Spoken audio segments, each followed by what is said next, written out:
దేవుని పరిశుద్ధ నామానికి మహిమయు ఘనతయు ప్రభావములు కలుగునుగాక. ఆమేన్.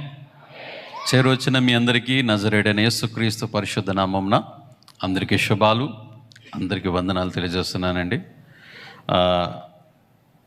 సేవకుల్లో నాకు అత్యంత ప్రియమైన ఇష్టమైన సేవకుల యొక్క వారి మందిరంలో నిలబడే భాగ్యం దేవుడిచ్చినందుకు ఒకసారి దేవునికి స్తోత్రాలు చెల్లిందామా. హల్లెలూయా, హల్లెలూయా. మరి ముఖ్యంగా అన్నగారు నన్ను ఈరోజు ఈ ప్రాంతానికి సంఘానికి ఆహ్వానించి నాకు సమయం ఇచ్చారు. ప్రత్యేకంగా జర్మీ అన్నగారికి ప్రత్యేకంగా వందనాలు, అక్కకి కూడా ప్రత్యేకంగా వందనాలు తెలియజేస్తున్నాను. నేను కోవిడ్ నుంచి అన్నగారిని ఫాలో అవుతూ ఉంటాను.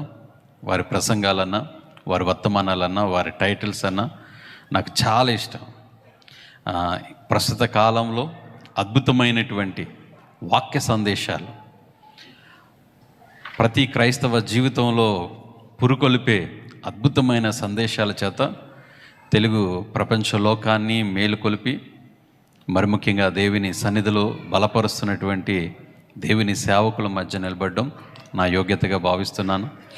ఇమ్మానుయేల్ మినిస్ట్రీస్ ఈ సంఘంలో, ఈ మందిరంలో నిలబడి భాగ్యం దేవుడు నాకు ఇచ్చినందుకు దేవునికి మహిమ కలుగునుగాక. ప్లానింగ్తో నేను హైదరాబాద్ రాలేదు. ఒక చర్చ్ డెడికేషన్ కోసం నేను హైదరాబాద్ వచ్చాను. అన్నగారికి కాల్ చేశాను, అన్న చాలా రోజులుగా హైదరాబాద్ వస్తున్నాను, వెళ్తున్నాను, కానీ మీతో నేను కలవలేకపోతున్నాను. శనివారం అంటే తప్పనిసరిగా ఎక్కడున్నా వచ్చేస్తారు కదా అని నేను సాటర్డే అన్నగారిని కలుద్దామని ఫోన్ చేస్తే ఆ రీతికి కలుసుకున్నాం, మాట్లాడుకున్నాం. అన్నగారు ఈరోజు వాక్యం చెప్పమని కొంచెం ఇన్వైట్ చేయడం జరిగింది. ప్రిపరేషన్ లేదు అసలు, అంటే నేను ఇక్కడ ఉంటాననే ప్రిపరేషన్ లేదు. అక్కడ ఆరాధనలు ఉన్నాయి గుంటూరులో. సో ఏం చేయాలో అర్థం కాలేదు. వెంటనే అన్నగారు కొంచెం రూమ్లోకి వెళ్ళి వచ్చేలోపు కొంచెంసేపు ప్రార్థన చేసుకున్నాను. దేవుని ఉద్దేశం, దేవుని ప్రణాళిక ఈరోజు ఉండాలనేది. దేవునికి స్తోత్రం, హల్లెలూయా. ఇది ఒక్కొక్కసారి మనం చాలా ఆశిస్తుంటాం, అనుకుంటాం, కానీ అనుకున్న ఏం జరగవు. కొన్ని అద్భుత కార్యాలు, ఆశ్చర్య కార్యాలు హఠాత్తుగా అనుకున్న రీతిగా వస్తుంటాయి. కాబట్టి ఆ రీతిగా మరి ఈరోజు ఈ మందిరం నిలబడే భాగ్యాన్ని దేవుడిచ్చారు. దేవుని యొక్క వర్తమానికులు, ఎందుకంటే మా మధ్యకు అన్నగారు కూడా సడన్గానే వచ్చారు ఒకసారి. వారు కూడా ఎలా గుంటూరులో వారు రావడం, అద్భుతమైన ప్రసంగాన్ని మా సంఘానికి అనుగ్రహించి ముఖ్యంగా మా సంఘాన్ని బలపరిచారు. అందుని బట్టి నేను ఎంతగానో దేవుని నామాన్ని సన్నతిస్తున్నాను, స్తుతిస్తున్నాను. మిమ్మల్ని ఎప్పుడు చూస్తుంటాను యూట్యూబ్ లైవ్లో, మీ అందరి ఆరాధనలు చూస్తుంటాను, అన్నగారు వాక్య పరిచయం చేస్తుంటాను, దేవుడిచ్చినటువంటి ఈ ఆధిక్యతను బట్టి. రైట్, కొద్ది నిమిషాలు దేవుని యొక్క లేఖనాల్లో నుంచి కొన్ని మాటలు ధ్యానం చేద్దాం. దానికంటే ముందు ఒక చిన్న చరణం పాడి చిన్న పాట పాడుకున్న తర్వాత ఆ తదుపరి నేను వాక్య ధ్యానంలోనికి వెళ్ళాలని నేను ఆశపడుతున్నాను.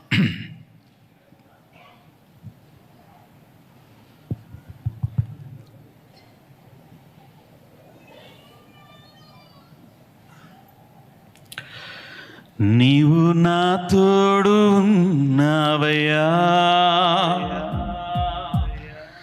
నాకు భయమేలా నా యేసయ్యా. నీవు నా తోడు ఉన్నావయ్యా, నాకు భయమేలా నా యేసయ్యా. నీవు నాలోనే ఉన్నావయ్యా, నాకు దిగులేలా నా మెస్సయ్యా. నాకు భయమేలా, నాకు దిగులేలా, నాకు చింతేలా, నాకు భీతేలా. నీవు నా తోడు ఉన్నావయ్యా, నాకు ఆమేన్, ఆమేన్. నీవు నాలోనే ఉన్నావయ్యా, నాకు నా మెస్సయ్యా. గ్లోరీ. ఆయన మనకు తోడుగా ఉండగా, ఆయన మనతో ఉంటే మనకు దిగులేలా, మనకు భయం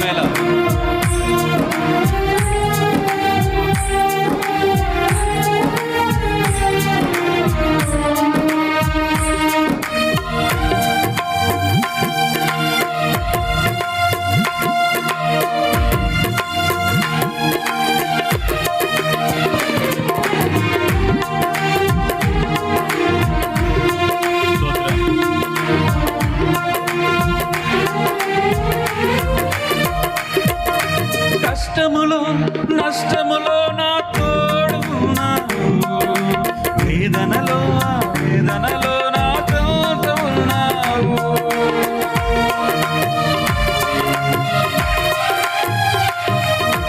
కష్టములో నష్టములో నా తోడు ఉన్నావు, వేదనలో వేదనలో నా తోడు ఉన్నావు.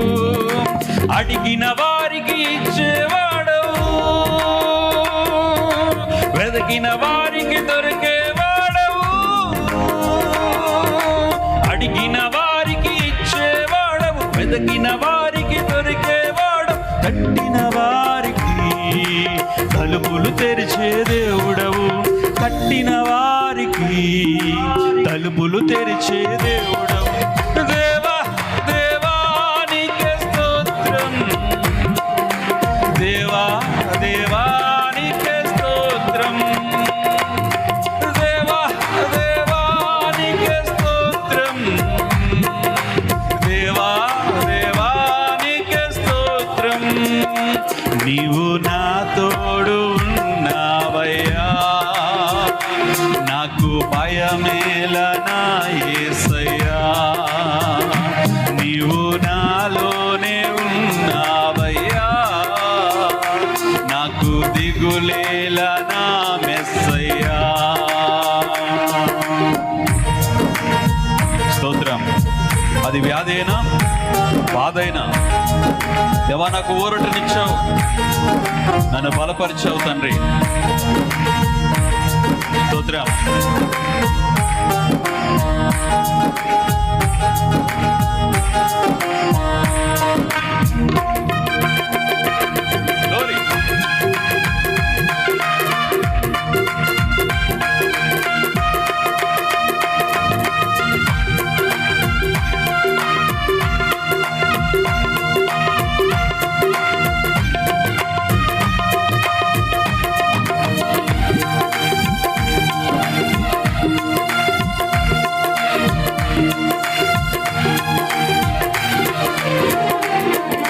వ్యాధులలో బాధలలో ఊరటనిచ్చావు, రక్షణలో సంరక్షకుడై ధైర్యము పంచావు.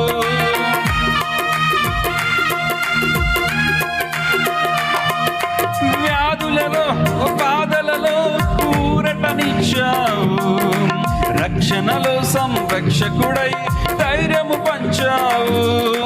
నేనే సత్యం నా దేవా, నేనే మార్గం నా దేవా, నేనే సత్యం నా దేవా, నేనే మార్గం నా దేవా, నేనే జీవము అని పలికిన దేవా, నేనే జీవము అని పలికిన దేవా. దేవా దేవా నీకే అందరూ చెప్తామా? దేవా దేవా నీకే స్తోత్రం, దేవా దేవా నీకే స్తోత్రం, దేవా దేవా నీకే స్తోత్రం. నీవు నా తోడు ఉన్నావయ్యా, నాకు భయమేలా నా యేసయ్యా. నీవు నాలోనే ఉన్నావయ్యా, నాకు దిగులేలా నా మెస్సయ్యా. నాకు భయమేలా, నాకు దిగులేలా, నాకు చింతేలా, నాకు భీతేలా. నీవు నా తోడు ఉన్నావయ్యా, నాకు భయమేలా నా యేసయ్యా. నీవు నాలోనే ఉన్నావయ్యా, నాకు దిగులేలా నా మెస్సయ్యా. దేవా దేవా నీకే స్తోత్రం, స్తోత్రం. దేవా దేవా నీకే స్తోత్రం, దేవా దేవా నీకే స్తోత్రం, దేవా దేవా నీకే స్తోత్రం, నీకే స్తోత్రం, నీకే స్తోత్రం, నీకే స్తోత్రం.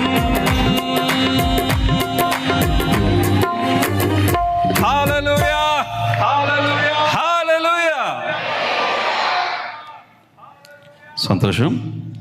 మరి సమయంలో దేవుని వాక్యంలో నుంచి కొన్ని మాటలు, శ్రేష్టమైన మాటలు కొన్నిటి మీద, ఎందుకంటే మీరందరూ వాక్య అనుభవం కలిగిన వారు, వాక్యము లోతుల్లో పెంచబడుతున్నటువంటి వారు కాబట్టి కొన్ని మాటలు నీతో, అంటే పై మాటలు అనాలి, ఎందుకంటే ప్రతిరోజు లోతైన విషయాలు మాట్లాడతారు. ఈరోజు కొన్ని మాటలు మనం దేవుని సన్నిధిలో ధ్యానం చేద్దాం. దేవుని సన్నిధి అనే మాట అద్భుతంగా బైబిల్ గ్రంథంలో మనకి రాయబడి ఉంది. దేవుని సన్నిధి, మనం కూర్చున్న ప్రదేశం, దీన్ని ఏమని పిలుస్తాం మనం? యేసయ్య సన్నిధి, దేవుని మందిరం, సన్నిధి, ప్రెజెన్స్. అంటే దేవుడు ఎక్కడైతే నివసిస్తాడో దాన్ని సన్నిధి అనే మాట మాట్లాడుతుంటాం. ఒకసారి బైబిల్ గ్రంథంలో మోషే ఒక మాట మాట్లాడతాడు. ఆ వాక్యాన్ని ఒక్కసారి చూద్దాం. బైబిల్ గ్రంథంలో నుంచి నిర్గమకాండం 33వ అధ్యాయము, నిర్గమకాండం 33వ అధ్యాయము 15వ వచనంలో ఇలాగూ ఈ మాట రాయబడింది. మోషే, నీ సన్నిధి రాని ఎడల ఇక్కడ నుండి మమ్మలను తోడుకుని పోకుము. నీ సన్నిధి రాని ఎడల, సన్నిధి లేకపోతే మందిరము, దేవుడు ఉండే స్థలము, ఇలాగూ చాలా మాటల ద్వారా మనం దీన్ని మాట్లాడుకోవచ్చు. దేవుడు నివసించేది, ఆనాటి కాలంలో దేవుడు మోషేతో మాట్లాడాడు. మోషే, నేను మీ మధ్య నివసించినట్లుగా నాకు ఒక పరిశుద్ధ స్థలాన్ని నిర్మించాలన్నప్పుడు మోషే దేవుని యొక్క మాటకు విధేయుడై ఒక పరిశుద్ధమైన స్థలాన్ని నిర్మించడానికి ప్రార్థనాపూర్వకంగా ముందుకు కొనసాగుతున్నప్పుడు మరలా మోషేతో మాట్లాడాడు. మోషే, ఈ మందిరాన్ని కట్టే బాధ్యత, లేకపోతే దానిలో ఉన్నటువంటి ఉపకరణములు కానీ, ఆ ప్రత్యక్షపు గుడారాన్ని కానీ, దీనంతటి చేయుటకు మరొకరు నీకు సాకారంగా ఇస్తున్నాను అన్నారు. ఎవరు ప్రభాతుడు అంటే హోరు మనవడు, ఊరు కుమారుడైనటువంటి బెస్సలేలును నీకు సాకారంగా ఇస్తున్నా. అతడు ఆ మందిరంలో ఉన్నటువంటి ఉపకరణములన్నిటినీ కూడా, మరి ముఖ్యంగా మందిర ఆవరణములను కొలతల ప్రకారం దాన్ని చేస్తాడు అని దేవుడిచ్చినటువంటి మాట ప్రకారం అక్కడ దేవుని సన్నిధి ఏర్పాటు చేయబడడం జరిగింది, ప్రత్యక్షపు గుడారం. కాబట్టి దేవుని సన్నిధి అక్కడ ఉండేది, దేవుని ఆరాధించేవారు. అదేవిధంగా బైబిల్ గ్రంథంలో అబ్రహాము గారు తన కుమారుడైనటువంటి ఇస్సాకును మోరియా పర్వతం మీద తీసుకువెళ్ళి అక్కడ బలి అర్పణ చేయడానికి సిద్ధపడుతున్నటువంటి అబ్రహాము విశ్వాసాన్ని దేవుడు చూశాడు, ఇస్సాకు విశ్వాసాన్ని దేవుడు చూశాడు. ఆ తర్వాత దావీదు తీసుకున్నటువంటి తీర్మానం, నేను యెహోవాకు ఒక మందిరాన్ని, ఒక బలిష్ఠునికి ఒక మందిరాన్ని నేను ఏర్పాటు చేసేంత వరకు నేను కునుకొను నిద్రపోను అని అనేకమైనటువంటి ఇచ్చినటువంటి మాటను బట్టి అక్కడ అబ్రహాము, ఇస్సాకు, అదేవిధంగా దావీదు యొక్క మరి విశ్వాసం, మరి ముఖ్యంగా సమర్పణ చూసి సొలొమోను ద్వారా అక్కడ గొప్ప దేవుని ఆలయము, మందిరము కట్టబడింది. ఈ రీతిగా దేవుని మందిరాన్ని గురించి, దేవుని ఆలయాన్ని గురించిన విషయాలు అనేకమైనవి మనకు కనబడతాయి. అనగా దేవుని సన్నిధి అంటే, దేవుని మందిరం అంటే ఇది మన జీవితాలను బాగు చేసుకునే ఒక కర్మాగారం. ఇక్కడ ఉన్నటువంటి మనం అందరం కూడా ఈ స్థలానికి రావడానికి ముఖ్యమైన కారణం ఏంటంటే, మనం ఆత్మీయంగా బలపరచబడాలి, మన జీవితాలన్నీ కూడా బాగు చేసుకునే ఒక కర్మాగారము, ఒక కార్ఖానా దేవుని సన్నిధి.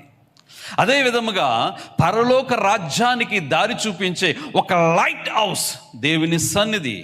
దేవుని సన్నిధి, ఇగో దేవుని రాజ్యంలోనికి, పరలోకానికి దారి చూపించే ఒక లైట్ హౌస్ లాంటిది దేవుని సన్నిధి.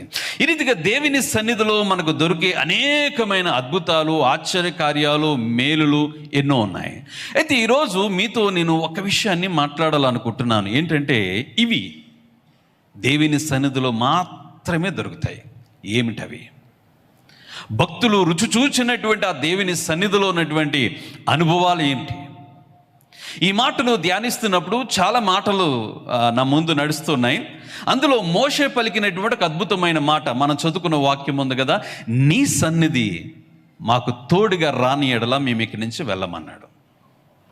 ఇశ్రాయేలు ప్రజలు ఐగుప్తు దేశం నుంచి బయలుదేరిన తర్వాత వారు పాలు తేళ్లు ప్రవహించే దేశానికి, కానాను దేశానికి వెళ్తున్నారు. సీనాయి పర్వతం దగ్గరకు రాగానే మోషే దేవునితో మాట్లాడడానికి కొండెక్కాడు. ఈలోగా ప్రజలు రకరకాల అభిప్రాయాలు, మోషే వస్తాడో లేడో, మరలా మా దగ్గరకు వస్తాడో లేదని అహరోను కొంచెం వేధించగా, విసిగించగా ఒక విగ్రహాన్ని ప్రతిమను చేసుకుని దాన్ని ఆరాధించడం ప్రారంభించారు. దేవుని కోపం ఇశ్రాయేలు ప్రజల మీద రగులుకుంది. వెంటనే వారిని నశింప చేయాలనుకున్నాడు. మోషేతో అన్నాడు, మోషే నీలో నుంచి ఒక కొత్త తరాన్ని తీసుకొస్తానయ్యా, ఒక కొత్త తరాన్ని తీసుకొస్తానంటే మోషే కాదు ప్రభా, వీరు కూడా నీ బిడ్డలే కదా, వీరిని క్షమించమన్నాడు. మొత్తానికి మోషే యొక్క ప్రార్థన దేవుడు ఆలకించాడు.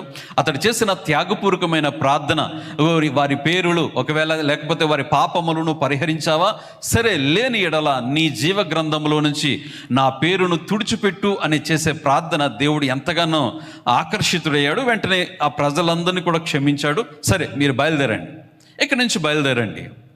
మోషేకి ఎందుకో చిన్న డౌట్. మేము ఐగుప్తు దేశం నుండి ఇక్కడ వరకు రావడానికి ప్రధానమైన కారణం ఇన్ని అద్భుతాలు మా జీవితంలో జరగడానికి. అరణ్యాలు దాటాం, ఎర్ర సముద్రాన్ని దాటాం, ఇవన్నీ దాటుకుని వచ్చామంటే కారణం ఏంటంటే దేవుని సన్నిధి మాకు తోడుగా ఉంది కాబట్టి ఇవన్నిటిని దాటుకుని వచ్చాం. ఒకవేళ దేవుని సన్నిధి లేని ఆ పాలు తేరులు ప్రవహించే ఆ దేశం, ఆ కానాను దేశం మాకొద్దు అని ఇప్పుడు మోషే ఏమంటున్నాడు, అయ్యా నీ సన్నిధి మాకు తోడుగా రాకపోతే ఈ స్థలం నుంచి ఒక అంగుళం కూడా ముందుకెళ్ళం. నీ సన్నిధి లేని ఆ పాలు తేలి ప్రవహించే దేశం కంటే ఈ అరణ్యమే మాకు మేలు, ఈ ఎడారే మాకు మేలు, ఈ ప్రాంతమే మేలు, కాబట్టి నీ సన్నిధి మాకు తోడుగా ఉండు అన్నాడు. పై వాక్యంలో రాయబడింది, నా సన్నిధి మీకు తోడుగొచ్చును, మీరు వెళ్ళండి. దేవునికి స్తోత్రం, హల్లెలూయా. అసలు ఈ భక్తులందరూ కూడా దేవుని సన్నిధిని పట్టుకుని వేలాడుతున్నారే, దేవుని సన్నిధిని గూర్చి మాట్లాడుతున్నారే, ఆ దేవుని సన్నిధిలో ఉన్నటువంటి అనుభవాలు ఏంటి, ఆ రుచి చూసినటువంటి అనుభవాలు ఏంటో మనం ఒక 4-5 విషయాలు బైబిల్లో నుంచి ధ్యానించడానికి ప్రయత్నం చేద్దాం. మొట్టమొదటి చూద్దాం, సంఖ్యాకాండము 32వ అధ్యాయం. సంఖ్యాకాండము 32వ అధ్యాయము 32వ వచనంలో ఒక మాట మనకు కనబడుతుంది. సంఖ్యాకాండం 32వ అధ్యాయము 32వ వచనంలో, మేము యెహోవా సన్నిధిని యుద్ధ సన్నుదులమై నది దాటి కానాను దేశములోనికి వెళ్ళుదము, అప్పుడు యోర్దాను యువతల మేము స్వాస్థ్యము పొందమని ఉత్తరమిచ్చిరి. మొట్టమొదట యెహోవా సన్నిధిలో మాకు శక్తి దొరుకుతుంది, విజయం దొరుకుతుంది. ఆమేన్, హల్లెలూయా. దేవుని సన్నిధిలో మనకు మొట్టమొదటిది ఏంటంటే శక్తి, విజయము ఎక్కడుందంటే దేవుని మందిరములోనే ఉంది. కుందేలు సింహాలుగా మారే అనుభవం దేవుని సన్నిధిలోనే ఉంది. దేవుని సన్నిధిలో గొప్ప విజయం, గొప్ప శక్తి ఎక్కడి నుంచి పొందుకుంటా అంటే ఆయన అసలు ఈరోజు శక్తి అనేది చాలా ప్రాముఖ్యమైనదండి. మన పని చేసుకోవాలనుకోండి, రేపు మా సోమవారం వస్తుంది, ఉదయాన్నే లేచి మళ్ళీ మన పనిలోనికి వెళ్ళాలి. తిరిగి మన పనిలోనికి, మన ఆఫీస్కి వెళ్ళాలంటే మన ఒంట్లో ఏం కావాలి? శక్తి కావాలి. శక్తి లేకపోతే మళ్ళీ మన పనులు చేసుకోలేం, మన ఉద్యోగాలు చేసుకోలేం. అలాగే ఈ లోకములో అపవాదిని మనము జయించాలి, సమస్యలను జయించాలి, అనేకమైన వాటిని మనం ఎదుర్కోవాల్సినటువంటి శక్తి చాలా అవసరమైనది. ఈ శక్తి ఎక్కడ దొరుకుతుందంటే ఒక్క దేవుని సన్నిధిలో మాత్రమే దొరుకుతుంది. దేవునికి స్తోత్రం, హల్లెలూయా. ఇశ్రాయేలు ప్రజలకు వారికి ముందు శత్రువులు ఉన్నారు. ఈ శత్రువులను జయించాలి. వారి దగ్గర సరైన ఆయుధాలు లేవు, వారి దగ్గర సరైనటువంటి యుద్ధోపకరణాలు లేవు, వారి దగ్గర సరైనటువంటి సైన్యం లేదు. ఆ తర్వాత వారికి ఒక ఎరుకో గోడలు ఉన్నాయి. ఆ ఎరుకో గోడలను కూల్చివేయవలసినటువంటి బాధ్యత ఉంది. అంత మాత్రమే కాకుండా యోర్దాను నది ఉంది. వీటన్నిటినీ వారు జయించాలి. వీటన్నిటినీ జయించుకుని వెళ్ళాలంటే మాకేం కావాలి? శక్తి కావాలి. ఈ శక్తి ఎక్కడ దొరుకుతుందంటే ఇక్కడ వాక్యం రాయబడుతుంది, మేము యెహోవా సన్నిధిలో యుద్ధ సన్నిధులమై శక్తివంతులమై మేము వెళ్ళాము, గొప్ప విజయముతో తిరిగి వచ్చాం. ఆ పై 20 వాక్యములు అంటుంది, దేవుని సన్నిధిలో మనం అందరూ సిద్ధపాటుతో వెళ్దాము రండి యుద్ధ సన్నిధులుగా. ఆమేన్, హల్లెలూయా. శత్రువులు ఆ కాలంలో ఇశ్రాయేలు ప్రజల కంటే బలవంతులైన శత్రువులు చాలామంది ఉన్నారు. అమ్మోనీయులు కానీ, అమోరీయులు కానీ, ఫిలిస్తీన్లు కానీ, ఇలాగ అష్షూరులు కానీ, భయంకరమైనటువంటి శత్రువులు వారు ముందున్నప్పటికీ కూడా వారందరినీ ఈజీగా ఓడించగలిగినటువంటి శక్తి ఇశ్రాయేలు ప్రజలకు ఇచ్చింది. ఎరుకో గోడలంటే సామాన్యమైన విషయం అండి. మనం అనుకుంటే ఎరుకో గోడలు అంటే మన ఇంటి చుట్టూ ఉన్నటువంటి ప్రాకారాలు ఉన్నాయి కదా, కాంపౌండ్ వాల్స్ ఉన్నాయి కదా, అలాంటి గోడలు ఏమనుకుంటున్నామేమో. ఎరుకో గోడలు అంటే 2 రథములు సైతము ప్రయాణము చేయగలిగినటువంటి అద్భుతమైనటువంటి వెడల్పు కలిగిన గోడలు. 2007 సంవత్సరంలో నేను మన రాజశేఖర అయ్య గారు, ఏసన్న గారు మేము యెరూషలేముకి వెళ్ళామండి. వెళ్ళినప్పుడు అప్పుడు సగం కూల్చివేయబడినటువంటి ఎరుకో గోడలను చూసాం. మేము వెళ్ళి చూసినప్పుడు ఆశ్చర్యపోయాం. దాని వెడల్పు చూసినప్పుడు, ఆ ప్రాకారాలు చూసినప్పుడు, అమ్మో ఇంత పెద్ద ఎరుకో గోడలు కూల్చడానికి అక్కడ ప్రొక్లేన్లు వాడలేదు, గొడ్డలు వాడలేదు, గుణపాలు వాడలేదు. ఒకటే వారందరూ కూడా ఆ ఎరుకో గోడల ముందుకు వచ్చి దేవుని సన్నుతించారు, ఆరాధించారు, స్తుతించారు. పేక మేడలు కూలిపోయినట్లు గోడలన్నీ కుప్ప కూలిపోయి అంతే. ఇదంతా సీక్రెట్ ఎక్కడ? దేవుని సన్నిధిలో వారు శక్తివంతులుగా వారు వెళ్ళారు, బలవంతులుగా గొప్ప కార్యాలు చేశారు. నా ప్రియమైన దేవుని సంగమా, ఈరోజు నీ జీవితంలో చాలా అపజయాలు నీ కళ్ళ ముందు ఉన్నాయి. చదువులో అపజయాలు చాలా మంది ఈరోజు ఎదురు చూస్తున్నారు. మీ ఉద్యోగంలో అపజయాలు చాలా మంది ఎదురు చూస్తున్నారు. మీ భవిష్యత్తు కాలంలో ఏ రోజు చూసిన అపజయాలే. ఈ అపజయాలను ఎదుర్కొనే విజయం ఒక్క దేవుని సన్నిధిలో మాత్రమే మనకు దొరుకుతుంది. దేవునికి స్తోత్రం, హల్లెలూయా. ఒకసారి భక్తుల జీవితాలు చూడండి. గిలాదు కాపురస్తుడైనటువంటి ఏలియా, అలనాడు ఇశ్రాయేలు ప్రజలు భ్రష్టులైపోయారు. భ్రష్టమైనటువంటి జనాంగముగా ఉంది. ఆ బయలు ప్రవక్తల ద్వారా, అనగా ఆహాబు తన భార్య అయినటువంటి యెజబెలు ద్వారా భయంకరమైనటువంటి భ్రష్టుపడిపోయినటువంటి జనాంగానికి బాగు చేయడానికి ఏలియా వచ్చాడు. అప్పట్లో ఒక నేషనల్ మతంగా, అనగా ఆ దేశం యొక్క మతముగా, బయలు మతముగా, బయలు దేవత ఆరాధనగా చేద్దాం అనుకుందామే. ఎదురు చెప్పిన వాళ్ళని చంపేసేది.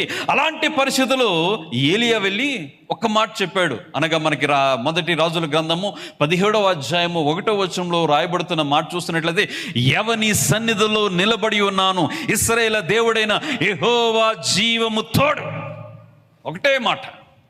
నేను నిలబడింది ఎక్కడో తెలుసా? దేవుని సన్నిధిలో నిలబడి ఆ మాట మలుగుతున్నాను.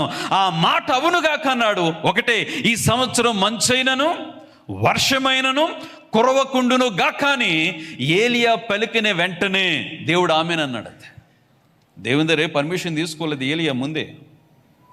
అక్కడ పలికిన మాటే, ఇదిగో యెహోవా జీవముతోడు ఎవరి సన్నిధిలో నిలబడి ఉన్నాను. అంటే దేవుని సన్నిధిలో ఒక మాట పలికితే గొప్ప విజయం.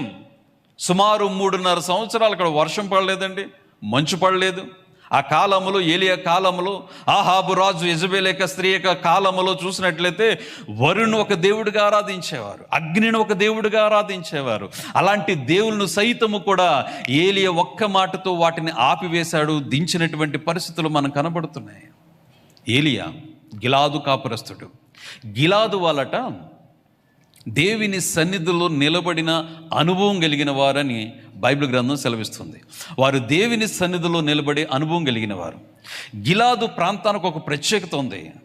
అక్కడ యాకోబు, లాబాను వారిద్దరూ కూడా భద్రసత్తులుగా ఉన్న వారిద్దరూ కూడా కలుసుకున్నటువంటి స్థలము, ఐక్యత సమకూర్చుకున్నటువంటి స్థలము గిలాదు. యోఫ్తా అతడు కూడా గిలాదు వాడే. అలాంటి గిలాదు వాడైనటువంటి యోఫ్తా దేవుని సన్నిధిలో నిలబడే అనుభవం ఉంది కాబట్టి ఆ ఇశ్రాయేలు ప్రజలకు ఒక న్యాయాధిపతిగా ఉన్నాడు.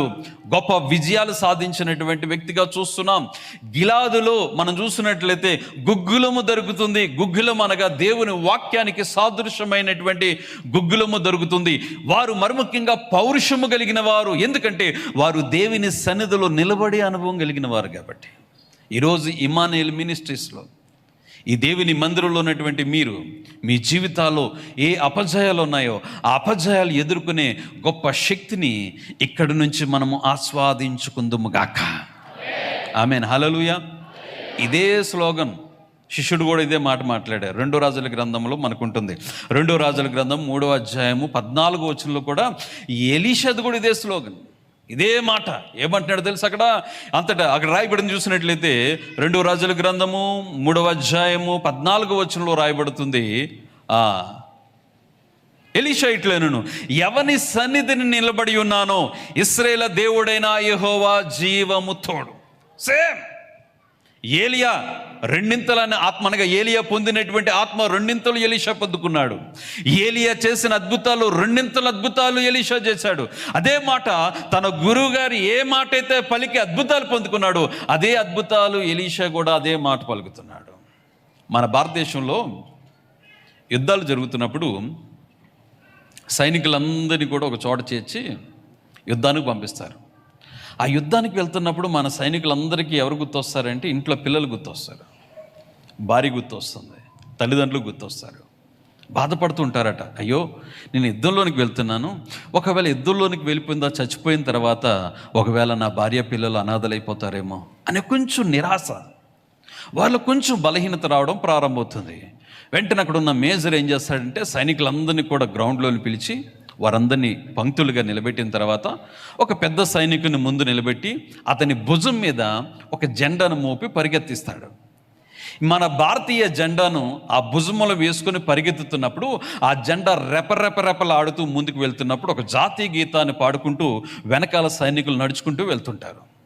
ఆ నడుచుకుంటూ వెళ్తున్నప్పుడు ఆ జాతీయ గీతాన్ని పాడుతున్నప్పుడు రెపరెపలాడే మన జాతీయ జెండాను చూస్తున్నప్పుడు వారిలో లేనటువంటి భయమంతా తొలగిపోయి వారిలో గొప్ప పౌరుషం, వారిలో గొప్ప ధైర్యం వచ్చి వాళ్ళు అనుకుంటారట, నా దేశం కొరకు నేను చచ్చిపోయినా పర్వాలేదు, నా దేశం కొరకు నేను ఏమైపోయినా పర్వాలేదని.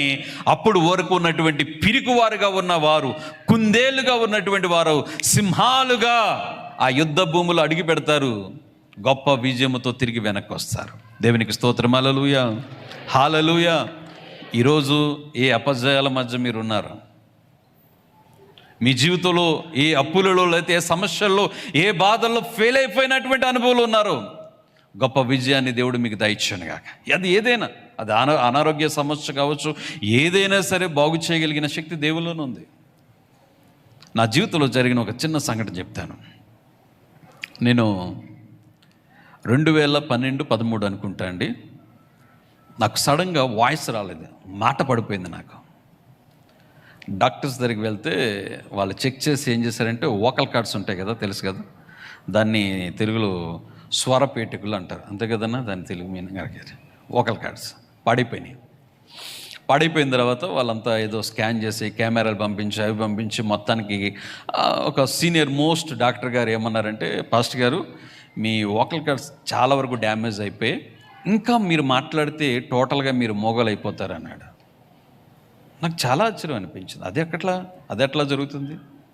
మా పనే అదే కదా, మన పని ఏంటి? దేవుని సేవ చేయడం అంటే వాక్యం చెప్పడం, పాటలు పాడడం, ఆరాధన చేయడం. అరే ఎట్లా అనుకున్నాను. మొత్తానికి ఈ డాక్టర్ మంచోడు కాదు, ఇంకో దగ్గరికి వెళ్దామని ఇంకొక పెద్ద సీనియర్ దగ్గరికి వెళ్ళాను. సీనియర్ దగ్గరికి వెళ్తే ఆయన కూడా అన్నీ చెక్ చేసిన తర్వాత ఆయన ఇంకా చెప్పాడు. ఇంకోటి ఏం చెప్పాడంటే, నువ్వు ఎవరితోనా మాట్లాడంటే సీటీ రాసి ఇమ్మంటాడు ఆయన. మంచిలు కావాలంటే సీటీ రాసివి, ఏదైనా మాట్లాడాలంటే సీటీ రాసి ఇమ్మంటాడు. ఇదెక్కడ బాధరు బాబు అనుకుని చాలా నిరాశపడిపోయాను. ఏంటి ఇలాంటి పరిస్థితి వచ్చింది నాకు, ఎందుకు ఇలాంటి స్థితి వచ్చిందని చాలా నిరాశలో ఉన్నాను. వెంటనే ఎందుకులే అని కొన్ని రోజులు అలా సైలెంట్గా ఉంటే ఇలాగా మా చర్చిలో ఉన్న ఒక డాక్టర్ గారు వచ్చి, పాస్టర్ గారు చెన్నై నుంచి ఒక ఈఎన్టీ స్పెషలిస్ట్ వచ్చాడు, ఆయన ఎస్పీ బాలసుబ్రహ్మణ్యం గారికి సర్జరీ చేశాడట, ఆయన అపాయింట్మెంట్ తీసుకున్నాను, ఒక్కసారి మిమ్మల్ని తీసుకెళ్ళి కల్పిస్తాను రండి అంటే వెళ్ళిన తర్వాత ఆయన కూడా చాలా చూసి టెస్టులు చేసి ఆయన కూడా ఒక మాట అన్నాడు. ఏమనంటే, మీరు చెన్నైకి వస్తే ఒక లేజర్ సర్జరీ ఉంటుందండి, ఆ సర్జరీ చేస్తాం, ఆ సర్జరీ కూడా అయిన తర్వాత వస్తుందని చెప్పలేను, మళ్ళీ పాడైపోవచ్చు, ఒకవేళ మీరు టోటల్గా మాట్లాడలేకపోవచ్చు అన్నారు. నిరాశ అయిపోయానండి, చాలా నిరాశ చెందాను. ఇంత లావుడ్ ఫైల్ ఉంది నా దగ్గర. ఆ రోజు గబగబా ఇంటికి వచ్చాను, ఏ మాట్లాడలే, మౌనంగా ఈ ఫైల్ను మడత పెట్టి ఎక్కడ పైన ఒక మిద్దు ఉంటే మిద్దు మీద పాడేశాను. పరిగెత్తుకుని వెళ్ళాను దేవుని సన్నిధిలోనికి, మోకరించాను, ఉపవసించి ప్రార్థించడం మొదలుపెట్టాను. ప్రభా, నువ్వు నన్ను పిలుచుకున్నావు, నేను పాడైపోతున్న నా జీవితంలో, నా ఇష్టానుసారమైన జీవితంలో నేను జీవిస్తున్నప్పుడు, నేను ఏదో వ్యాపారాలు చేస్తున్నప్పుడు, దేవా నువ్వు నన్ను పిలుచుకున్నావు, నువ్వు నా సేవకుడిగా ఉంటాను, నువ్వు పిలుచుకున్నావు, నమ్మకంగా నువ్వు నన్ను నడిపిస్తున్నావు. ఎందుకు వచ్చింది ఈ సమస్య లాగా నేను భయపడి ఎక్కడికెక్కడికో పరిగెడుతున్నాను? కాదు, నిజమైన అద్భుతం, విజయం నీ మందిరంలోనే, నీ సన్నిధిలోనే అద్భుతం పొందుకుంటాను. ఏ మెడిసిన్ నాకు వద్దు, ఏ సర్జరీ నాకు వద్దని ఆ రోజు మోకరించి ప్రార్థన చేశానండి. 3 రోజుల వరకు ఉపవసించి లేవలేదు, ప్రార్థన చేశాను. ఇప్పటికి 15 సంవత్సరాలు అయింది. ఆ రోజు నుంచి ఈ రోజు వరకు ఏమీ కాలేదు. ఆమేన్, హల్లెలూయా. ఎక్కడ బాగు చేసుకున్నాను? సన్నిధిలో. ఎక్కడ? ఏ హాస్పిటల్లో? దేవుని సన్నిధి అనే హాస్పిటల్లో. సర్జరీ చేసింది ఎవరు? దేవుడే చేశాడు. ఉపవాసం ఉంటే జాగ్రత్త. భయపడుతున్నావు, పరిగెత్తుతున్నావు. శక్తిని మర్చిపోతున్నావు. దేవుని సన్నిధిలో ఉన్న శక్తిని మర్చిపోతున్నావు. దేవుని సన్నిధిలో ఉన్నటువంటి బలాన్ని మర్చిపోతున్నావు. అందుకే వాక్యం రాయబడుతుంది, మనమందరము కూడా దేవుని సన్నిధిలో శక్తివంతులుగా తిరిగి వెళుదుముగాక. రెండు విషయం చెప్తాను.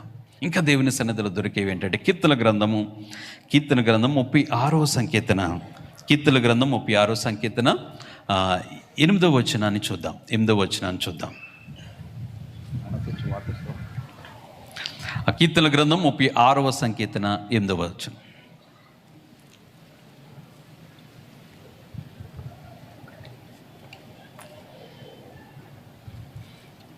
ఇక్కడ రాయబడి ఉంది, నీ మందిరం యొక్క సమృద్ధి వలన వారు సంతృప్తి నొందుచున్నారు. నీ ఆనంద ప్రవాహములోనిది నీవు వారికి త్రాగించుచున్నావు. రైట్. నీ మందిరం యొక్క సమృద్ధి వలన వారు సంతృప్తి నొందుచున్నారు అనగా దేవుని మందిరములో, దేవుని సన్నిధిలో దొరికేది మరొకటి ఏంటంటే సమృద్ధి, సంతృప్తి. ఇక్కడ ఒక ప్రశ్న అడుగుతాను. తృప్తి కలిగిన జీవితం ఎంతమందికి ఉంది అంటే కొంచెం ప్రశ్నార్థకంగానే ఉంటుంది. తృప్తి అనేది మనుషునికి ఉండదు. ఒకరికి ₹1,00,000 అవసరం ఉందనుకోండి, ₹1,00,000 ఇస్తే ఇంకో 10 లక్షలు కావాలంటాడు. పోనీ 10 లక్షలు ఇస్తే ఎంత కావాలంటాడు? ₹1,00,00,000 కావాలంటాడు. ఒకవేళ ₹1,00,00,000 ఇస్తే 10 కోట్లు, 100 కోట్లు కావాలి. 100 కోట్లు ఇస్తే కావాలి, రాని రాని రాని. తృప్తి అనేది మనుషునికి లేదండి, మనుషునికి లేదు. దేవుడు జంతువులకు ఇచ్చాడు తృప్తి, కానీ మనుషులకి ఎంత వచ్చినా రాని అంతే తప్పడం అనేది తృప్తి లేదు. కానీ నిజమైన తృప్తి, నిజమైన సంతోషం ఎక్కడుంటుందని వాక్యం రాయబడుతుంది తెలుసా? దేవుని సన్నిధిలో మాత్రమే దొరుకుతుంది ఆ నిజమైన సంతృప్తి, నిజమైన తృప్తి. ఈరోజు దేవుని వాక్యము ద్వారా, దేవుని మాటల ద్వారా, ప్రార్థన ద్వారా నిజమైనటువంటి సమృద్ధి, సంతృప్తి దేవుని సన్నిధిలో దొరుకుతుంది. ఒకసారి హిజ్కియా కాలం దగ్గరికి వెళ్దాం.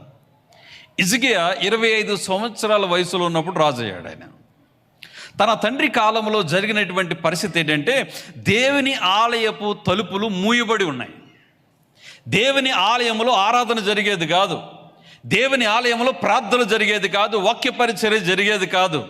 తలుపులు మూయబడి ఉన్నాయి. ఎప్పుడైతే హిజ్కియా రాజు అయిన తర్వాత ఆయన చేసిన మొట్టమొదటి పని ఏంటంటే త్వరగా పరిగెత్తుకుని పోయి ఆ దేవుని ఆలయపు తలుపులను తెరచి లేవీలను పిలువనింపి, యాజకులను పిలువనింపించి అక్కడ దేవుని ఆరాధన ప్రారంభం చేసిన తర్వాత అందులో ఉన్నటువంటి నిషేధకరమైన వస్తువులన్నిటినీ కూడా బయట పారివేయబడి ఉంది. అసలు దేవుని మందిరంలో నిషేధకరమైన వస్తువులు ఏంటండి? అసలు దేవుని మందిరంలో నిషేధకరమైన వస్తువులు ఉన్నాయని ఇక్కడ వాక్యం రాయబడుతుంది. అసలు నిషేధకరమైన వస్తువులు ఏంటి? ఇశ్రాయేలు ప్రజలు ఏదోము ప్రాంతానికి వచ్చారు. అక్కడ రాగానే వారు దేవునికిని మోషేకును వ్యతిరేకంగా సనిగినప్పుడు దేవుడు వారి మధ్యకు సర్పాలను పంపిస్తాడు, పాములు పంపిస్తాడు. అది కలవబడిన ప్రతివాడు కూడా చచ్చిపోతాడు అక్కడ. వెంటనే మోషే ప్రార్థించగా మోషే ప్రార్థన దేవుడు ఆలకించి ఒక తాపకరమైన ఇత్తడి ప్రతిమను అక్కడ నిలబెట్టమని మోషేతో మాట్లాడతాడు. మోషే ఒక ఇత్తడి సర్పాన్ని చేసి, ఒక తాపకరమైన సర్పాన్ని చేసి ఒక స్తంభం మీద నిలబెట్టగా కరవబడిన ప్రతివాడు, పాము చేత కడగబడిన ప్రతివాడు కూడా ఆ యొక్క ఇత్తడి సర్పాన్ని నిదానించి చూచువాడు బ్రతుకుతాడు. అమ్మయ్య, అయిపోయింది, ప్రాసెస్ అయిపోయింది, అందరూ బ్రతికారు, పదండి బయలుదేరదాం అన్నాడు. ఒక బ్యాచ్ ఉంది. ఏంటి బ్యాచ్ అంటే మమ్మల్ని అందరినీ బ్రతికించింది ఏంటో తెలుసా? ఈ ఇత్తడి సర్పమైన బ్యాగులు వేసుకుని వెళ్ళారు కొంతమంది. దీన్ని తీసుకెళ్ళి ఏం చేశారంటే ప్రధానమైనటువంటి పరిస్థితుల్లో ఆ మందిర ఆవరణలో పెట్టి దీన్ని పూజించడం మొదలుపెట్టారు ఒక బ్యాచ్. ఈరోజు చాలామంది ఉంటారండి, అసలైనటువంటి దేవుని శక్తిని మరచి, అసలైనటువంటి దేవుని యొక్క కార్యాలు మర్చి అనవసరమైనటువంటి వాటిని పూజిస్తుంటారు, అనవసరమైన వాటి వైపు వెళ్తుంటారు. ఈరోజు మనుషుల్ని దేవులుగా ఆరాధించే వాళ్ళు ఉన్నారు. లేదు లేదు, దేవుని కంటే ఈ భూమి మీద ఏది కూడా నీకు ఎక్కువ కాకూడదు. నీ ప్రయారిటీ, నీ ఫస్ట్ ప్రయారిటీ ఏదైనా ఉందంటే అది దేవుని తర్వాత ఏదైనా.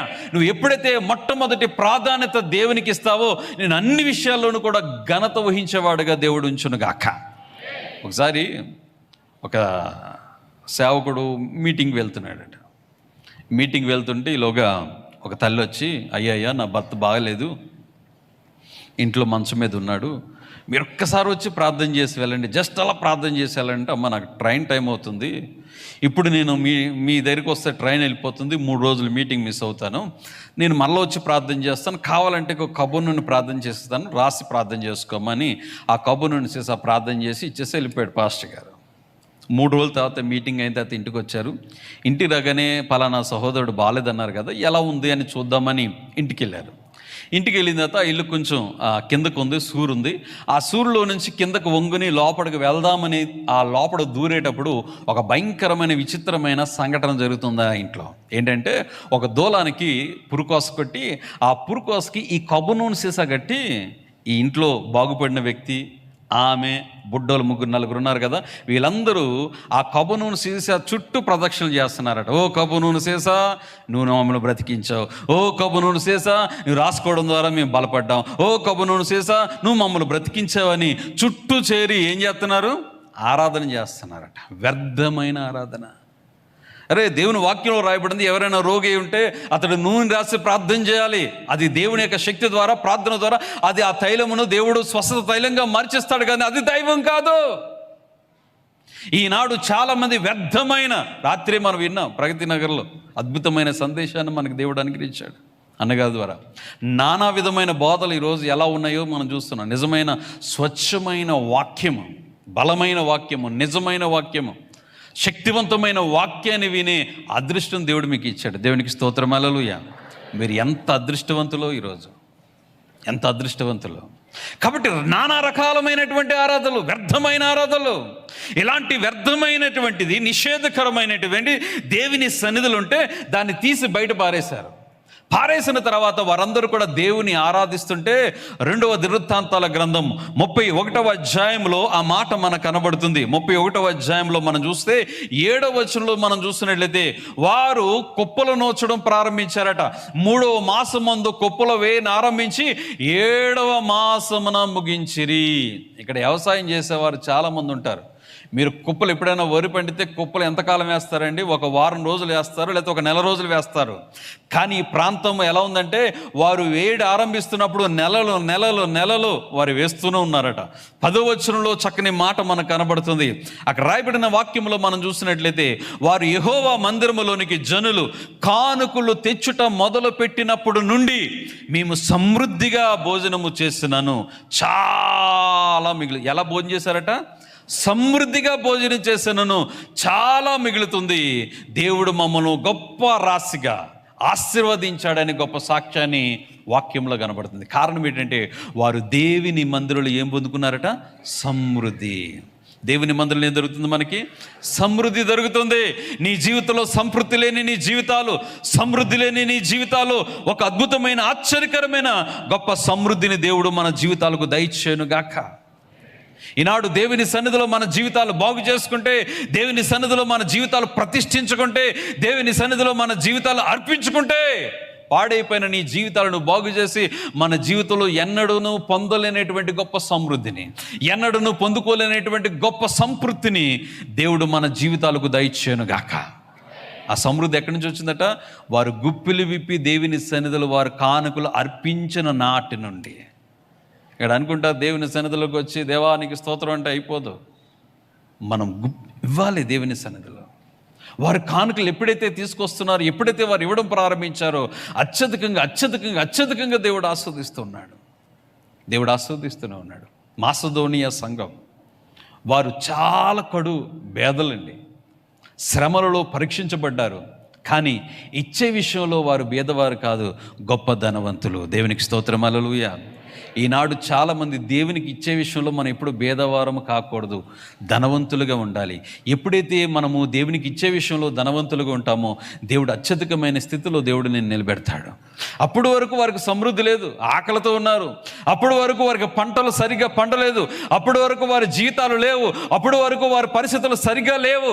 ఎప్పుడైతే దేవుని మందిరంలోనికి వచ్చి ఆరాధన చేసుకున్నారో, వారు అర్పణలు అర్పించడం ప్రారంభించారు. వారు అంటున్నారు, మేము తినగా ఇప్పుడు ఏమవుతుంది?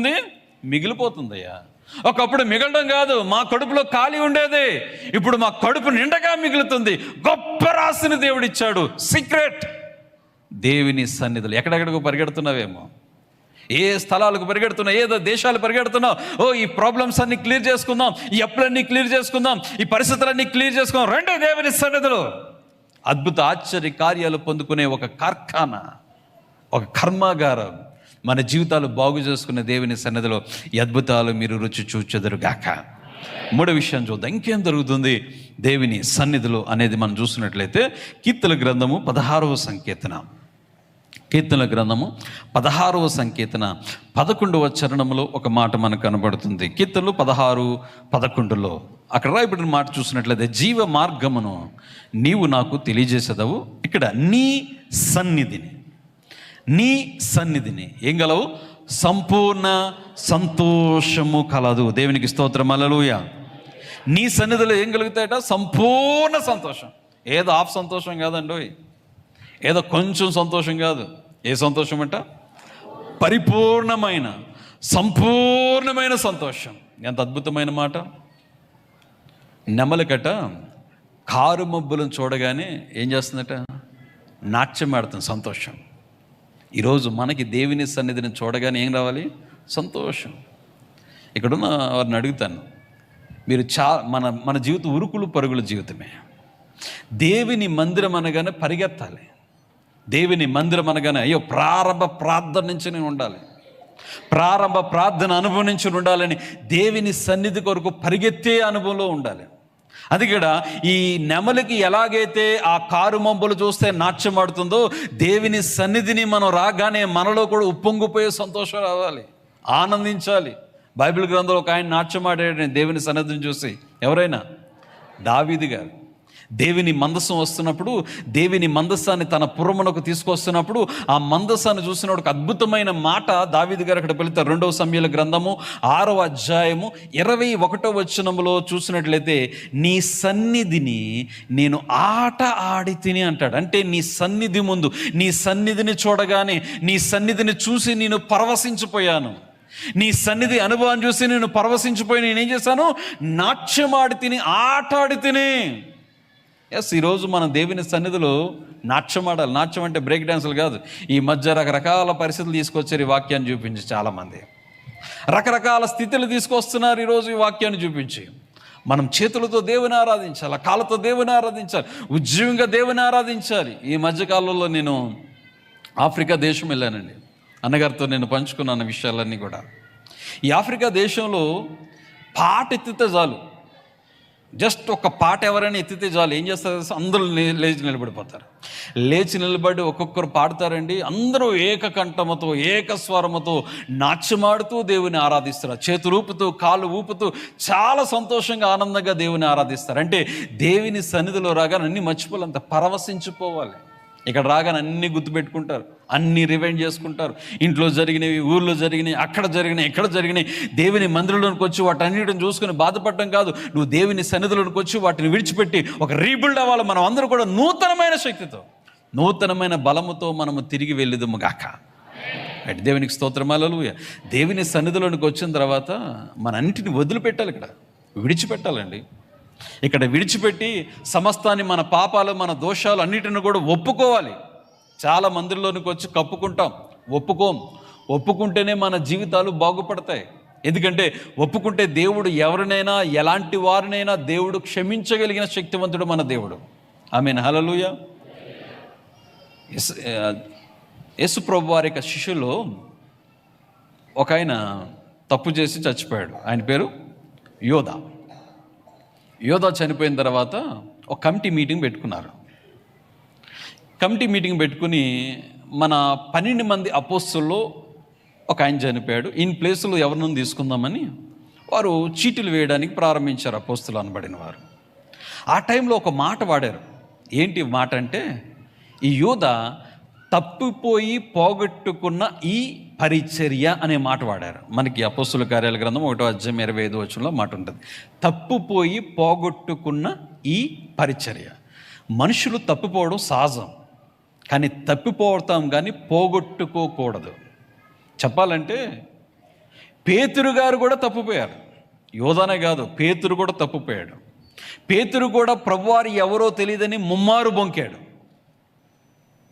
అయితే ఆ సిలువ మీద పలికినటువంటి అద్భుతమైన మాటను బట్టి ఆ పేతురు మళ్ళా వెనక్కొచ్చి, తండ్రి వీరేమి చేయుచున్నారు, వీరు వెరగరు, వీరిని క్షమించమన్నప్పుడు ఆ మాటను రిసీవ్ చేసుకుని తను ఒప్పుకున్నాడు, క్షమించబడ్డాడు. నేనంటాను, ఇస్కరియోతు యోధా కూడా తన తప్పును తెలుసుకున్న తర్వాత మరలా ప్రభు దగ్గరికి వచ్చి, ప్రభా నేను తప్పు చేశాను, నా తప్పును క్షమించంటే మన దేవుడు ఇస్కరియోతు యోధాను కూడా క్షమించేవాడు. ఆమేన్, హల్లెలూయా. తప్పిపోతున్నాం, పోగొట్టుకోకూడదు. ఇక్కడ యోధాను గురించి రాయబడింది.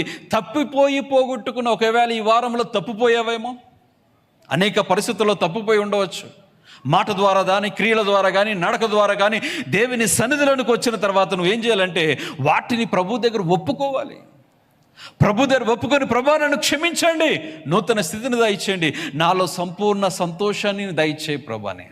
అందుకే దావీదు గారు ఒక అద్భుతమైన ప్రార్థన చేశారు. 51వ అధ్యాయం అంతా కూడా. అక్కడ దావీదు గారు చేసిన ప్రార్థన ఏంటంటే, నీ సన్నిధిలో నుంచి నన్ను త్రోసివేయవద్దు. ఒకటే ప్రార్థన, ప్రభా ఏదైనా తీసే నా జీవితంలోంచి, ఏదైనా తొలగించు, కానీ నన్ను మాత్రం నీ సన్నిధిలో నుంచి నన్ను త్రోసివేయద్దు. ఎందుకంటే నీ సన్నిధిలో నాకు సంతోషం ఉంది, నీ సన్నిధిలో సుఖశాంతులు నాకు దొరుకుతాయి, నీ సన్నిధిలో నాకు సమాధానం ఉంది. అందుకే దావీదు గారు దేవుని మందిరం అంటే చాలా ఆనందం. ఆ దారిని పోయే దాన ఎవరైనా, దావీదు గారు నేను చర్చికి వెళ్తున్నానండి, మీరు కూడా వస్తారా అని దావీదుని అడిగితే, ఎరా నీకు పని పాట లేదేమనుకోండి, నేను రాజుని, నాకు ఎన్ని పనులు ఉంటాయి అనలేదు దావీదు. యెహోవా మందిరమునకు వెళుదమని జనులు నాతో అన్నప్పుడు నిన్ను బహుగా, అంటే దేవుని మందిరం అనే మాట వినబడగానే, దేవుని మందిరానికి వెళ్దామని మాట వినబడగానే నాలో గొప్ప సంతోషం కలుగుతుంది. అసలు దేవుని మందిరంలో ఏం దొరుకుతుందని సంతోషం? ముఖ్యంగా దేవుని మందిరంలో అద్భుతమైనటువంటి వాక్యము దొరుకుతుంది. ఈరోజు దేవునికి స్తోత్రం, హల్లెలూయా. వాక్యము మనకు సంతోషాన్ని ఇస్తుందండి. వాక్యము మన జీవితానికి బలం ఇస్తుంది. ఫిలిప్పు సమరయ ప్రాంతానికి వెళ్ళాడు. సమరయ ప్రాంతానికి వెళ్ళిన తర్వాత అక్కడ దేవునికి వాక్యం ప్రకటిస్తున్నాడు. ఆ ఫిలిప్పు చెప్పే దేవునికి వాక్యాన్ని వింటున్నటువంటి ప్రజలందరూ కూడా ఏక హృదయముతో, ఏక మనసుతో ఆ ఫిలిప్పు చెప్తున్నటువంటి మాటలు వింటున్నప్పుడు అక్కడ అపవిత్రాత్మలు పట్టిన వారు, దయ్యములు పెట్టిన వారు, వారందరూ కూడా వదిలి వెళ్ళిపోతున్నాయట.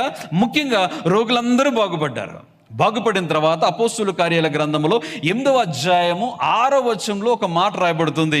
ఆ ప్రజలు, ఆ సమరయ ప్రాంతంలో ఉన్నటువంటి ప్రజలు మనం చూసినట్లయితే, ఆ కింద వాక్యంలో మనం చూసినట్లయితే, మిగులు సంతోషము కలిగెను. దేవునికి స్తోత్రం, హల్లెలూయా. ఆ ప్రజల జీవితంలో ఏం కలిగిందట? దేవుని వాక్యం వారు విన్నప్పుడు, దేవుని వాక్యము వారి జీవితంలో రిసీవ్ చేసుకున్నప్పుడు వారి జీవితంలో మిగులు సంతోషం అంటే చెప్పసక్యము కానటువంటిది, లేనటువంటిది. ఈరోజు సంతోషం కొరకు మనుషులు ఎక్కడికెక్కడో తిరుగుతుంటారండి. అక్కడ దొరుకుతుంది, ఇక్కడ దొరుకుతుంది. వీకెండ్స్ రాగానే ఎక్కడెక్కడికో పరిగెడుతున్నారు. దేనికోసం? సంతోషం కొరకు, హ్యాపీనెస్ కోసం.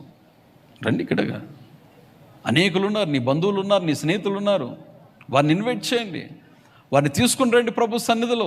ఇదిగో నా జీవితంలో సంతోషంతో నింపిన దేవుడు, నా జీవితాన్ని వెలుగుని నింపిన దేవుడు నీ జీవితంలో కూడా నిత్యమైన ఆనందంతో దేవుడు నింపుతాడు. ఎందుకంటే తన వాక్యము ద్వారా. దేవునికి స్తోత్రం, హల్లెలూయా. ప్రస్తుత కాలములో కరువైనది సంఘములో వాక్యమే. ఆమోసు గ్రంథంలో చెప్పబడిన ఆ ప్రవచనము నెరవేరబోతుంది. ఈనాడు సంఘములో వాక్యం అనేది ఎక్కడుందో అక్కడ పరిగెత్తుకొని రావాలంతే. ఈ మధ్యకాలంలో నాకు కొన్ని ఫోన్ కాల్స్ వస్తుంటాయండి. ఈ బెంగళూరు నుంచి, చెన్నై నుంచి, కొన్ని మెట్రో సిటీస్ నుంచి చాలామంది కొన్ని ఫోన్ కాల్ చేస్తుంటారు. ఫోన్ కాల్ చేసినప్పుడు వాళ్ళు అడుగుతున్న మాట ఏంటంటే, అన్న మంచి వాక్యం చెప్పే సంఘం మీద ఉంటే చెప్పండి అన్న, మేము వెళ్తామంటారు. నేనంటే మరి ఇప్పటి వరకు ఏ సంఘానికి వెళ్తున్నారంటే, వెళ్తున్నా అన్న, మీ ఎలాగనే లైట్లు ఆఫ్ అయిపోతే కింద నుంచి పొగ వస్తుంది అన్న అంటాడు. కింద నుంచి ఏమొస్తుంది?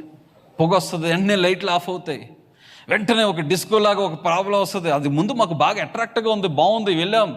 తర్వాత అక్కడికి వెళ్ళిన తర్వాత నీకు రోజు ఇది దొరుకుతుంది, నువ్వు అది కొంటా ఇది కొంటా తప్ప దేవుని వాక్యం లేదన్నా.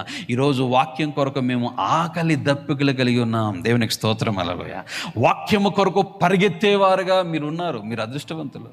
ఈరోజు దేవుని సేవకులు, అద్భుతమైన వాక్య పరిచర్య, శ్రేష్టమైన వాక్యం ఇమ్మానుయేల్ మినిస్ట్రీస్ ద్వారా, ఈ మందిరాలు వినబడుతుండగా, యూట్యూబ్ ద్వారా వినబడుతుండగా ఈరోజు చాలామంది జీవితాలు బాగు చేసుకున్నారు వాక్యం ద్వారా. చాలామంది వాక్యం ద్వారా బలపరచబడుతున్నారు. దేవుని వాక్యము ఏ సంఘములో అయితే ఉంటుందో ఆ సంఘములో మిగులు సంతోషము. ఆమేన్, హల్లెలూయా.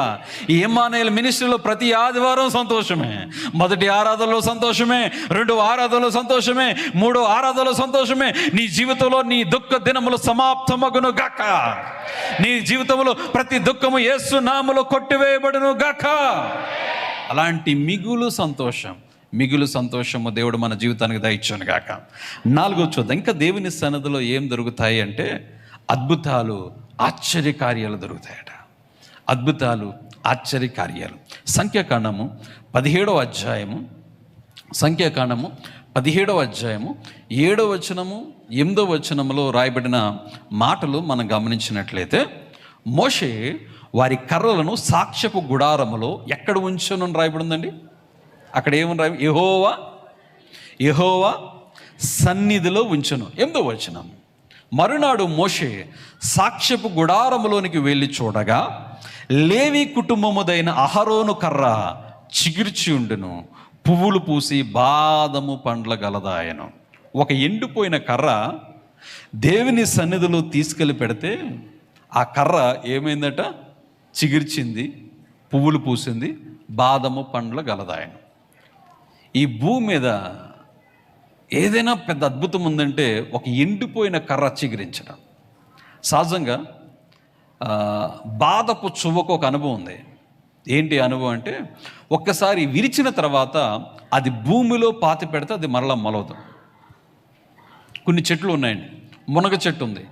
మునగ చెట్టు కొమ్మను విరిచి భూమిలో పాతి పెడితే అది మరలా మొలుస్తుంది. తామర మొక్క ఉంది. దాన్ని కూడా విరిచి భూమిలో పాతితే అది కూడా తిరిగి మొలుస్తుంది. కానీ బాదపు చువ్వకు అనుభవం లేదు. ఒక మొక్క మొలవాలంటే, ఒక విత్తనం వేసిన తర్వాత అది మొక్కగా రావాలంటే కావాల్సింది ఏంటంటే మట్టి కావాలి, నీరు కావాలి, సూర్యరశ్మి కావాలి, వెలుతురు కావాలి. ఇక్కడంతా చీకటి. రాత్రి మోషే చెప్పాడు, మీ కర్రలు 12 కర్రలు తీసుకొచ్చి అక్కడ పెట్టండి అన్నారు. అక్కడ మట్టి లేదు, సూర్యరశ్మి లేదు, ఏ విధమైన వెలుతురు లేదు, ఎటువంటి నీరు లేదు. వెళ్ళిపోయాడు. ఉదయాన్నే మోషే వచ్చి చూసేసరికి ఒక ఎండిపోయిన కర్ర ఏమైందంటే తెలుసా, పుష్పించింది, పువ్వులు పూసింది, బాదము పండ్ల అయినది. దేవునికి స్తోత్రం, హల్లెలూయా. ఈనాడు మన జీవితంలో కూడా అద్భుతాన్ని చేయగలిగిన శక్తి కలిగిన దేవుని సన్నిధిలో ఎలాంటి బ్రతుకైనా మారాలంటే మన బ్రతుకు మధురముగా మార్చగలిగిన శక్తి కలిగిన దేవుని సన్నిధిలో మనం ఉన్నాం. ఆమేన్, హల్లెలూయా. ఎండిపోయిన మన జీవితాల్లో మళ్ళా తిరిగి జీవింప చేయగలిగిన వాడు, తిరిగి చిగిరింప చేయగలిగినటువంటి శక్తి. ఎలాంటి పరిస్థితి అయినా, అది ఎలాంటి స్థితిగతి అయినా, నీ జీవితంలో ఏ రోగాలు, ఎటువంటి దయ్యపు ఆత్మలు, ఏ విధమైనటువంటి శక్తులు వచ్చినప్పటికీ కూడా దేవుని సన్నిధిలో తిరిగి జీవిస్తాయి అంతే. ఆమేన్, హల్లెలూయా. ఒకసారి నా దగ్గరికి ఒక వ్యక్తిని తీసుకొచ్చారండి. ఉఫ్ఫంటి కింద పడిపోయేటట్టు ఉన్నాడు. అలా ఉన్నాడు, చాలా సన్నగా ఉన్నాడు. పక్కన వాళ్ళ ఆవిడ ఉంది, డ్రమ్ములో ఉంది. కొంచెం చూసి అన్నాను, అమ్మ మొత్తం నువ్వు తినేపోతే ఆయనకి పెట్టచ్చు కదా అన్న. పాస్టర్ గారు ఇడ్లీలు ఎన్ని తింటాడు అడగండి అన్నది. ఎరా బాబు ఎన్ని ఇడ్లీలు తింటారంటే, ఇడ్లీ అండి అంటున్నాడు. ఎన్ని ఇడ్లీట, మీరు ఎన్ని ఇడ్లీలు తింటారండి మామూలుగా? ఒక 4-5 ఇడ్లీలు తింటారు. దోశలు ఎన్ని తింటాడు అడగండి అంటే, ఎన్ని తింటారా బాబు దోశలు అంటే, 10 అంటాడు. ఇంట్లో 1 కిలో చికెన్ తీసుకొస్తే మొత్తం ఇడే తినేస్తాడట. మరి ఏమైంది? ఉఫ్ఫంటి కింద పడిపోయేటట్టున్నాడు. ఇడ్లీ ఏమైంది, దోశలు ఏమైనాయి, చికెన్ ఏమైంది? ఇప్పుడు అర్థమైందన్నమాట. వీళ్ళు పనిచేస్తుంది మామూలుది కాదు, మామూలు ఆత్మ కాదు, దురాత్మ పనిచేస్తుంది. కాబట్టి దేవుని సన్నిధిలో పెట్టి ప్రార్థన చేద్దామని ఉపవసించి ప్రార్థన చేయగా అతల్లో ఉన్నటువంటి దురాత్మలన్నీ బయటకు పోయినాయండి. దేవుడు సంపూర్ణ ఆరోగ్యాన్ని ఇచ్చాడు. ఆ తర్వాత వాళ్ళ ఆవిడలాగా ఈడుగొడ్రమ్లా తయారాడు. దేవునికి స్తోత్రం. అలా ఇప్పుడు వంట పట్టింది. ఇప్పుడు తినదంతా ఏమైంది, వంట పట్టింది. ఎస్, ఈరోజు ఎక్కడికెక్కడికో పరిగెడుతున్నాం అద్భుతాల కొరకు. ఏ స్థితి అయినా, ఏ పరిస్థితి అయినా, ఎలాంటి స్థితి అయినా సరే దేవుని సన్నిధిలో అద్భుతం, ఆశ్చర్యకార్యాలు జరిగించే శక్తి కలిగినటువంటి అద్భుతమైన దేవుని సన్నిధిలో మనం ఉన్నాం. రైట్, ఎన్ని చెప్పుకున్నామండి? 4 చెప్పుకున్నాం. ఆఖరి చెప్పుకుందాం. 5లోనికి వద్దాం. 5 మనం చూసినట్లయితే మొదటి దినవృత్తాంతాల గ్రంథము 16వ అధ్యాయం. మొదటి దినవృత్తాంతాల గ్రంథము 16వ అధ్యాయము 27వ వచనములో 17వ అధ్యాయము 7వ వచనం 8వ వచనం చూద్దాం. క్షమించండి, మొదటి దినవృత్తాంతాల గ్రంథం 16వ అధ్యాయము 27వ వచనం పెట్టినాను. రైట్. ఘనత ప్రభావములు ఆయన సన్నిధిలో ఉన్నవి, బలము సంతోషము ఆయన యొద్ద ఉన్నవి. ఇక్కడ రాయబడిన మాట చూసినట్లయితే ఘనత ప్రభావములు ఎక్కడున్నాయట? దేవుని సన్నిధిలో ఉన్నాయి. ఆమెన్, హల్లెలూయా. దేవుని సన్నిధిలో మహిమ ఉంటుంది, దేవుని సన్నిధిలో ఘనత ప్రభావములు ఉంటాయి. ఎక్కడైతే నిజమైన దివ్యమైన బలమైన శక్తివంతమైన ఆరాధన ఉంటుందో, ఎక్కడైనటువంటి బలమైన సందేశం వాక్యం ఉంటుందో, అక్కడ తప్పనిసరిగా దేవుని యొక్క ఘనత మహిమ ప్రభావములు ఆ స్థలములో ఉంటాయని దేనికి వాక్యం రాయబడుతుంది. అంటే ఆ వాక్యము నీ జీవితంలో నెరవేరాలి అంటే, అది నీ జీవితంలో నెరవేరాలంటే అక్కడ దేవుని మందిరం ఎల్లప్పుడూ కూడా దేవునికి మహిమకరముగా ఉండాలి. దేవునికి మహిమకరముగా ఉండాలంటే ఎల్లప్పుడూ నీ సేవకుని ఆజ్ఞకును లోబడేవారిగా ఉండాలి. నీ సేవకుడు చెప్పే ప్రతి మాటలను, ప్రతి వారము, ప్రతి వాక్యము ద్వారా, ఆ సేవకుడి ద్వారా ఇస్తున్న ప్రతి మాటలు నువ్వు రీబిల్డ్ అవుతూ ఉండాలి, దాన్ని నువ్వు అనుసరిస్తూ ఉండాలి, దాన్ని ఆలోచిస్తూ ఉండాలి. ఎప్పుడైతే నువ్వు లోబడతావో నీ సేవకుని మాటలకు నువ్వు ఘనత వహించేవాడుగా ఉంటూ ఉన్నతమైన స్థానంలో దేవుడు నేను కూర్చోబెడతాడు. ఈ అయస్కాంతపు శక్తిని కనుగొన్నటువంటి ఒక వ్యక్తి ఉన్నాడండి. ఆయన పేరు మైకిల్ ఫారడే అనుకుంటా. రైట్. ఆయన ఒకరోజు ఈ అద్భుతమైనటువంటి అయస్కాంతపు శక్తిని కనుగొన్నటువంటి పరిస్థితిని బట్టి ఆ దేశపు రాజు ఎడ్వర్డ్ గారు ఆయనకు ఒక సన్మానాన్ని ఏర్పాటు చేశారు. సో చాలామంది, రాజుగారు చీఫ్ గెస్ట్గా వచ్చారు, అక్కడ మినిస్టర్స్ వచ్చారు, చాలామంది వచ్చారు. ఆయన అడ్రస్ చేస్తూ మాట్లాడుతున్నారు, మైకిల్ ఫారడే గారు మాట్లాడుతున్నారు. ఇంకా లాస్ట్ చీఫ్ గెస్ట్ ఎవరంటే రాజుగారు నిలబడి మాట్లాడుతున్నారు. ఇప్పుడు మాట్లాడుతున్నప్పుడు అక్కడ మైకిల్ ఫారడే లేడు, ఆ వ్యక్తి అక్కడ లేడు. అందరూ ఆశ్చర్యపోయారు, అదేంటి రాజుగారు లేచి నిలబడుతున్నప్పుడు ఆయన లేడేంటి, అందరూ వెళ్ళిపోయారు, ఆయన ఎక్కడ పోయాడు అని అందరూ ఆశ్చర్యపోతున్నాడు. ఆయన ఎక్కడికి వెళ్ళారో ఎవరికి తెలియదు, కానీ తన ముఖ్యమైన స్నేహితులు తెలుసు. ఏంటంటే వారి సంఘం ఒక 20 మంది సంఘం ఉందట. ఈ 20 మంది సంఘంలో ఉన్నటువంటిప్పుడు సేవకుడు ఒక రోజు నిలబడి, అయ్యా, ఈ కొత్త సంవత్సరంలో మనం అడుగు పెడుతున్నాం కదా, ఈ కొత్త సంవత్సరంలో అడుగు పెడుతున్నప్పుడు ఒక్కొక్కరు ఒక్కొక్క తీర్మానం చేసుకోండి అన్నారట. వెంటనే మైకిల్ గారు లేచి అన్నారట, పాస్టర్ గారు, నేను మన సంఘంలో జరిగే ఆరాధనలో ప్రారంభ ప్రార్థన చేసే పూచి నాది, అంటే ఆ అనుభవం నాది, లేకపోతే ఆ తీర్మానం నాది అని చెప్పాడు. రైట్. అందరూ అయిపోయారు. ఆ రోజు మీటింగ్ జరుగుతుంది, అక్కడ చర్చ్ టైం అవుతుంది, అక్కడ దేవుని మందిరంలో ఆరాధన ప్రారంభం అవుతుంది. ఇప్పుడు ప్రారంభ ప్రార్థన చేసే డ్యూటీ ఎవరిది? మైకిల్ ఫారడే గారు. ఆ ప్లేస్లో నువ్వు ఉన్నావు అనుకోండి, నువ్వేం చేస్తావు?